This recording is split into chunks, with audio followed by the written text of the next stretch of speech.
The Mercedes-Benz Interview Lounge. Let's talk about everything that you talk about with Neil Patrick Harris. There he is. What's up? What's up? NPH. Welcome to the show. I'm an acronym. How are you? You're an acronym. So I'm acrimonious. So you're not an EGOT yet, but you're an ET. I'm just an ET. You have an enemy. You have an Emmy and you have a Tony. I have Emmys and a Tony. So you're E.T.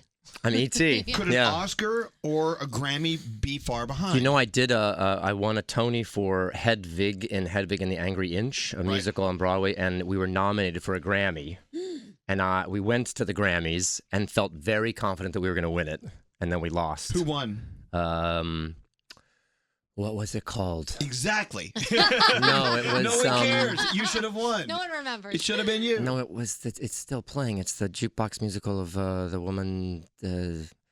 Exactly. Not Waitress, but oh, Beautiful. Oh, beautiful. Oh no, okay. that's that was a good they one. do okay. Carole King Stuff. Mm-hmm. Okay, so but she's all right. I would have loved to have been an idea. What would that have been? An Eto. An Eto. Egged. But an egged. If the Magic Misfits, if you like, tag. Can't you read it and get some kind of Grammy for it? A get. Let's be honest. Sorry, I'm not even listening to your questions. I'm still trying to form words with only 3 letters. Let me tell you my favorite Neil Patrick Harris story. I was doing the red carpet at the Grammys. Yeah. Oh boy. In Los Angeles, and I was interviewing you for Entertainment Tonight. Nice. And Madonna walked up behind us, and she was up next. Oh, boy. And in the middle of the interview, you said to me these words, "I guess this is where you asked me to leave." And I said, "No, stay. You interview Madonna with me." And you walked off, and I got all pissed off. I'm like, "You should have stayed. I wanted you to help me interview Madonna." Oh, really? Yeah. I just assumed that. I feel a little out of place at the Grammys. Well, do you know what I mean? So when Madonna's in the house, you kind of like Gaga or something. You just kind of gracefully bow and interview the people of import. But I wanted to interview you, not her. Oh, fine. I've interviewed her before. She's a terror. I just like her accent. I can't tell which one. I can't tell where it's from. Oh, it's amazing. She's such a beast. Never interview her. All right.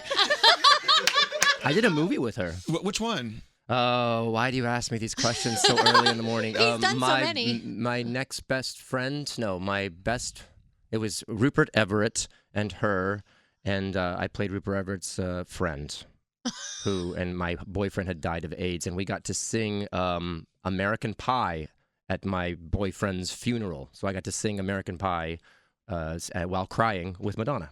Oh. Okay. And weird bucket listy moment. Was she nice then?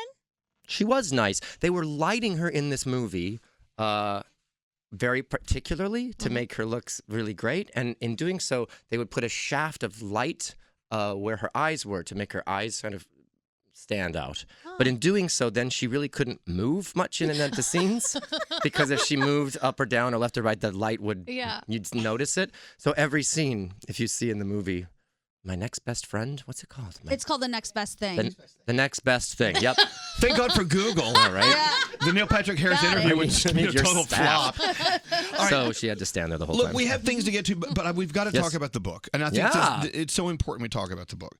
Next of all, we must talk about, How I Met Your Mother. How many topics on our show have we ripped off from your show? So we thank you for that. Nice. Thank Carter Bays and Craig Thomas. They created that show. One of my favorite shows I've seen in a long time in and of itself that cool. you produced. You saw that? Yeah. I cried. Yeah. I mean, it's touching. It was a one-act piece of theater that involved magic, and a great guy named Derek Delgadio. It played here at the Union Square Theater, and it was amazing. I still need to know how they did that ending. No. I have to know. You're not going to know. You see, you're a magician. Yeah.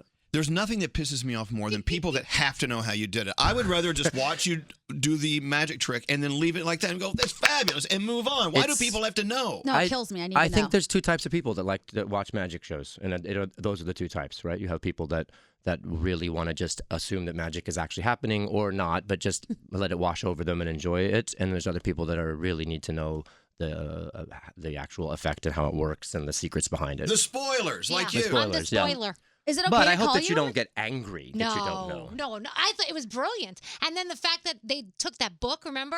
And they Don't give it away. Stop they it. You're give- spoiling stuff again. The show's closed. The show's closed. Doesn't matter. It may come back. Okay, Shh. forget it. No, it was amazing. It was. Then there's that brick.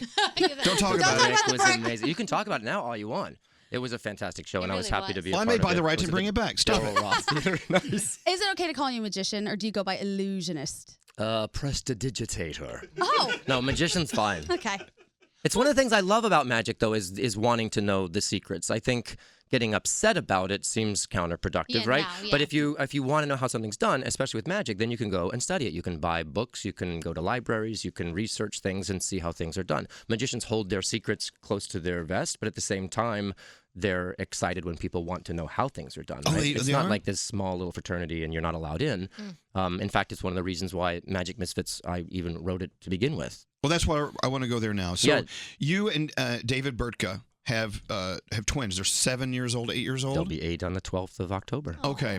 So writing a book that's great for young adults, I call them young adults. I don't think they're of them as children now because, I mean, they are advanced far beyond where we were at 8 Right. years old, Yep. I must assume. This is sort of a middle grade book. Exactly. Yeah, they're just starting to read now. They're past the how does this TH sound go together, and they're in the second grade, and they're starting to actually go and grab a book and read it on their own. Yeah. So if you guys weren't parents, would you have thought about doing a book for young adults, for kids? Probably not. No, because we love to read. We read a lot, and when they were growing up, we would read Goodnight Moon to them, which is a very early age book, and we as they aged, we kept reading more and more books, picture books. Even still, we just before they go to bed, we'll read 2 or 3 books to them with them. Now they'll read to us, and so I just got very familiar with the fact that there's lots of books for kids, and picture books are often very random.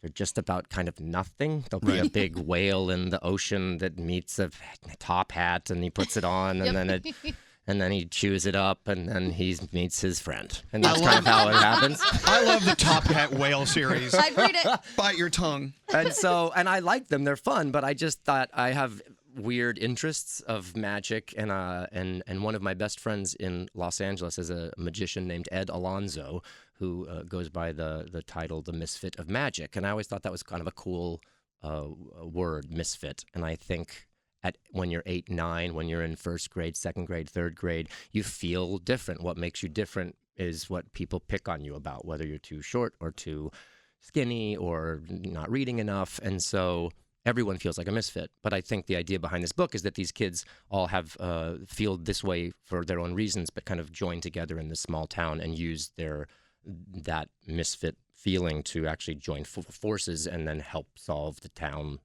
crimes and stuff within the town. I must wonder. I mean, look, I can't be a parent. I mean, I'm great with a schnauzer. Yeah. I'm very successful Parental. schnauzer parent. But I mean, as a lot of musicians tell us, they write songs and perform songs to get something across that they really just can't say in words. Are you actually sending a message to your kids and other kids, things through the magic of writing a book that is easier for them to understand and get that they wouldn't get if you just looked at them and said, "Hey, you're different. You're great." Yeah, I didn't have a singular reason to write a book. I wasn't trying to write this thing to make some sort of statement. In fact, I was originally going to make a picture book, a 60 or 70 page, larger, thinner book with lots of pictures that had some really simple rudimentary magic tricks that you could learn, and that was very simple. I like magic that doesn't feel mystical with different worlds and creatures. Right. I like magic that's with cards and coins and illusion and teaching those kind of things, misdirection. And I think some of those things are really good for kids to learn. So as it grew and became a middle reader book, then you're suddenly teaching more than one thing. So it's I'm able to talk about inclusion and diversity, but in a sort of passive sense, but also teaching tricks within it. There's hidden codes within it. If you can solve codes that I don't even discuss, then it might send you to websites where you can find additional information. And so there's 4 books in the series. Like there's 4 suits in a deck of cards, and this is the second one, which follows now the girl named Layla, and the first one followed a kid named Carter. The third one will follow a kid named Theo, and then the fourth one will follow a girl named Ridley. So they're the 4 sort of protagonists within it. So yeah, you can. It's. I think it's good. So now It's teaching vocabulary. It's teaching a sense of humor. Yeah. You know, when you have that many pages, you can. You don't have. If you obsess on one thing, then I think people will get bored and understand what your point is pretty quickly. But you have the opportunity with this many pages to spread it out a little bit. If you didn't read the first book, can you read the second and know what they're talking about? For sure. In fact, Okay. the second book starts with a little recap, refresher, just so that everyone can be a part of it. And now we're reading. Oh, a dramatic reading. I would never put you on the spot like that. But writing a book. Very exciting radio. For instance, they would love it. The kids would love it. Writing a book is difficult, especially if you're writing a book about yourself, which I think everyone has a book in them, which hurts for a minute. Ouch. Boom, But- bang, bang. Stop it. But we all have a book in us. But I mean, have you ever thought about writing a book about you? About your I wrote an life? autobiography a few years back called The Choose Your Own Autobiography of Neil Patrick Harris. It was the structure of it was like a choose your own adventure book from back Right. in the day. So you would start reading about how I was born, and if you wanted to learn more about the How I Met Your Mother stuff, you could go to page 75, and some of it was fictional and some of it was real, and you could kind of go around the book. If you're tired of the gay stuff, you could go to the Barney Stinson stuff. If you were sick of the Barney Stinson stuff, you wanted to learn a magic trick, you could head in that department. So it's kind of a book for everyone. You can detour them right around the boring stuff. Yeah. The gay stuff, you've heard everything. What else is there to say? You know, I'm gay, and okay, what else? Oh, there's a lot more to say. Well, I know, I bet. I mean, look, We went deep. I'm currently writing a book, and it's much more difficult than I ever guessed it would be. But what's kind of fascinating is, look, I'm not really writing it. I'm writing it with someone else. Sure. I give them the story. They write my story. Then I read it back, and it freaks me out. I'm like, oh, my God, this is real. But in someone else's words, it kind of blows your head a little bit. So let me ask you: Are you very conscious and concerned about what the takeaway will be about you as a person in your book, or are you letting the other person that's helping you write the book come up with that? Are you recounting stories and then you'll just read it and say, "This is what I'm like"?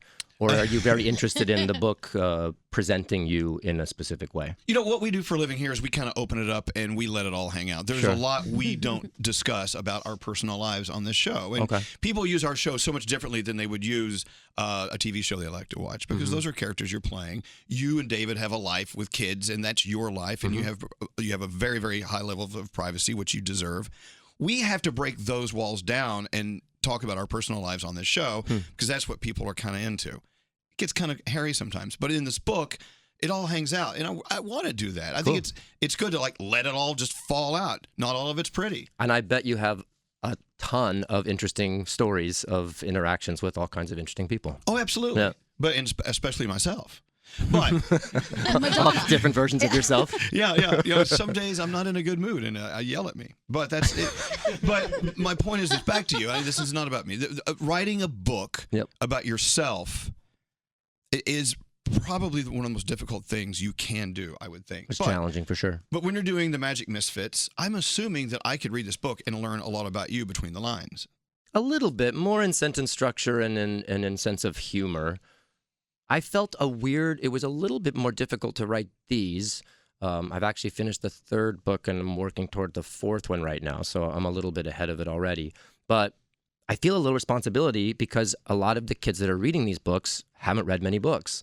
So in the same way I did a series of Unfortunate Events on the Netflix channel that's based on those Daniel Handler books, he taught vocabulary. He taught sense of humor through sentence structure, through italicized words or all caps or something. You know, you can change how people are reading books. And when it's an adult, they've read a ton of books already. But when it's kids, this is a relatively new thing to them. So I want to make sure that it's mysterious but not scary. I want to make sure that the words are complicated and advanced enough that it's challenging for them, but not so much that they get frustrated. But if it's too simple in its sentence structure, then it's going to feel like it's a kid's book, even a baby book for them, right? So I know I messed with my own head with the writing of these books in particular, because I felt undue pressure maybe. Can you see the Magic Misfits falling out onto film form? I mean, can you see this moving beyond the pages? I hope so, yeah. That wasn't my original intention. Again, it was picture books. I thought that would be so fun.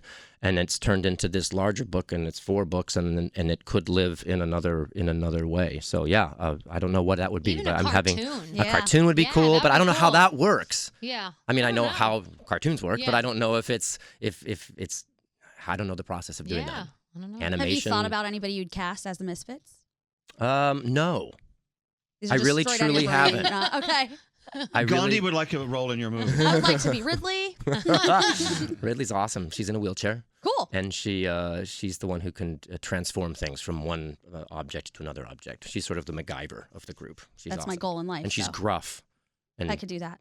yeah, she's Could kind You of, know, I think it's fabulous to meet people who have this great, colorful imagination without, having to eat an edible to get there. I mean, I'm just, so Don't assume. high right now. So I don't. I mean, Your look, green room is amazing. You put the green in green room. but my point is this: a lot of people listening right now have these great imaginations, but they go off to do this job that they need to do every day to make ends meet. And you know what I'm saying? Sure. Wouldn't it be great if everyone could take an extra hour or 2 of their day and just write?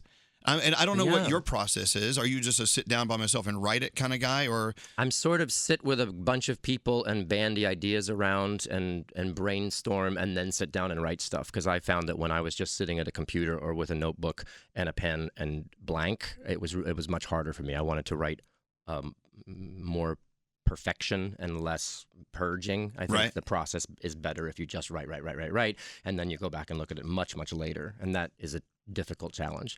But at the end of the day, David and I try to treat our kids like they're people and not like they're little baby kids. Because I see parents, and I've been witness to talking down to kids. When I was a kid, it's interesting. I grew up acting from the age of like 12 or 13.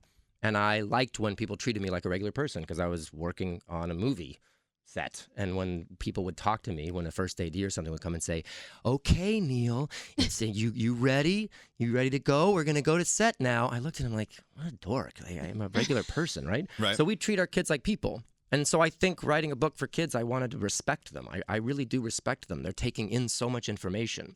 So I don't want to just write a book and think that they're going to like it. I want to challenge them in interesting ways. I want to stop as a palate cleanser and teach them a magic trick. And in the magic trick, teach them how the magic trick works, but how to keep a secret, and the fact that they have to practice. And I think that empowers them to then want to read more. And then there's Morse code in this one. So I'm trying to teach them to read a little, just to figure out how codes work. And then stuff from the first book plays out in the second book. And stuff in the third book will reference the second and the first book, which will honor the fact that they've read the first 2. So I respect kids, and I want them to feel like when they get these books, it's not just like some weird cheap payday for me. I want kids to like magic. I want kids to like Friends. I want kids to honor differences within themselves, because that's a challenge when your kids are 8 and they come back and they say, everyone else is taller than me, and that makes me feel really bad. What a hard conversation to have, right? You can't And tell your friends they're stupid, and you can't make them grow any taller or any faster. So you just have to empower them to be proud of the things that make them different. And it's also, because I have a 9-year-old and a 13-year-old, and nowadays they say, the way the world is, it's so much more challenging to teach your kids how to be good. They have all this negativity around them, and it's scary, and the world is a scary place. And having a book like this, I think it's a good positive message. I hope so. I want everyone to buy them, so then I'll be a hit author. there is motivation there? There you go. Let's be honest. It came out yesterday. We had an event at Barnes & Noble last night in Union Square, and I'm heading to Austin, Texas today. So I'm going to make the rounds around America and do some magic and sell some books and sign some things. Fun. And yeah. And speaking of a series of unfortunate events on Netflix, do you get free Netflix? I don't. You'd think I would. You would think they would, get smart. Let's take care of this guy. He's making us very wealthy. I mean, they're so rich they could have us all killed. Netflix is a very powerful Do you know, I realized agency. I realized maybe last year that I still was paying, I think, for the subscription to the DVD version of Netflix. Really? My God. Back in the day when they would send you DVDs to watch, I don't think I ever canceled that. So I once got an email that I just normally would just delete, and I looked into it, and apparently I still had 2 DVDs that that I just had Do you know never what they returned. are? What they were? No, it was so long ago. So I reached out to them and they said, no, it was fine. Don't worry about it. Let it go. It's been that long. Well, look, congratulations on this. We do want you to become a multi-billionaire author. Nice. Make your money off writing. Yeah. That's where the big bucks We were are. going to ask you to do a trick for us, but we're on the radio. So Yeah. we can Oh. actually saw me in half. Oh, on a radio. Okay, radio trick. I've got this deck of cards here. Can you see them? Yes. I'm shuffling them up. Well, wait, hold on. And well, what about people who are There we go. sight impaired, but they want to enjoy Shuffling. a trick? There's got to be a way to describe a trick as it's Listen, happening. card tricks on the radio are the best. All right. We I want you to we play blackjack on the radio. Pick a card. pick a card. Take this card. You got it? Okay, Yeah. good. Look at it. Don't show anybody. That's it. Okay, wait. I'm going to rip it in half. Okay, Oh, you great. just ripped a I'm gonna card rip it in in half half. again. Okay, perfect. Now watch closely. Is this your card? Yes. Hey, fantastic. How And did it's you do healed. that? For those who didn't see that, he didn't do crap. He ruined a deck of cards. Damn it. It's all right. I never play with a full deck. Amazing. We'll tape it back together. All right. Well, look, thank you for coming in. Sorry. Show me your wow. shuffling skills, My shuffling skills. because this is something I've never learned to do. What would you like to see? What? I'm terrible at that. Wow. He has that shuffle. Oh, Oh my goodness. sounds like he ate the shrimp salad. Hey, Oh my oh. Elvis, if you did that, the cards would be all over the studio. know. Yeah. He's fanning them. That's awesome. Yeah, this is so exciting radio. We brought Neil Patrick Cards to the studio, and he shuffled a deck of It was cards. fabulous. It was All right. unbelievable. The book, The Magic Misfits, it's the second story, so don't forget the first story, and there are two more on the way. Indeed. But let's start with this one if you must do that. And if he's coming to your town, how can we find out if you're coming to my town? I'm going to Austin, to Denver, to San Francisco, and to San Diego. So if you're in those 4 towns, I'll be there. Okay. Otherwise, you can, get it on Amazon, wherever books are sold. Bookstores, it's probably the best place to get them. Are you going to miss the fact that, are you going to miss bookstores? I mean, they're disappearing one by one. I which love bookstores. I do too. Me too. And you know what? I love the smaller books, the giant super bookstores. I like them as well, but they're a little overwhelming. There's escalators, not sure. I like the smaller, small town bookstores where Oh, you go yeah. in and Right. there's a coffee little situation over here and you can sit and choose your favorite books. The mom and pop store. Yeah, those are the Yeah. best. Say goodbye. They're still around. Which really sucks. Sorry to ruin it for everyone. All right. Neil Patrick Harris, thank you for coming in today. It's my great pleasure. A round of applause. A standing ovation. Oh, please sit down.